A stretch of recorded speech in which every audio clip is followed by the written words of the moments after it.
Buenas amigos y amigas de la historia, bienvenidos a Mini Biografías Históricas. En este video no les voy a hablar de un personaje, sino de un objeto. Muchas personas habrán visto las series o novelas, como las quieran llamar, Suleimán el Gran Sultán y la Sultana Kösem, en donde aparece que Suleimán le regala a Hürrem un hermosísimo anillo y que luego en la segunda novela aparece que lo tiene Safiye y también Kösem. La historia del anillo es a pedido de Anthony Binns. A ver, ¿cómo comenzar? Lamento decir que ese anillo no existió, y perdón si se los digo así, pero es así, o por lo menos no hay ningún registro o documento que diga que Suleimán le haya regalado este tipo de anillo. Es cierto que Suleimán era un gran orfebre y que seguramente le haya regalado muchas cosas a Hürrem, pero no hay constancia sobre este anillo. Se cree que los productores, que son los mismos en ambas novelas, se inspiraron en un espectacular anillo que actualmente está en el Museo del Palacio de Topkapı en Estambul. Precisamente en la sala del tesoro del museo se encuentra el diamante del cucharero de 86 quilates.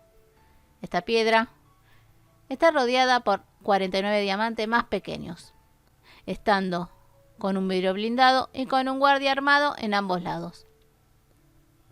El origen de este anillo es incierto, aunque hay algunas leyendas. La primera es que un pescador otomano lo encontró entre un montón de basura en 1669 y que cuando lo fue a vender le hicieron creer que no valía nada, dándole 3 cucharas, aunque no se sabe cómo es que llegó al palacio. Otra leyenda que surgió en el siglo XIX es que en 1774 un oficial francés llamado Pigot compró este diamante en India y se lo llevó a Francia. Al poco tiempo lo pone a la venta en una subasta, siendo comprado por la madre de Napoleón Bonaparte.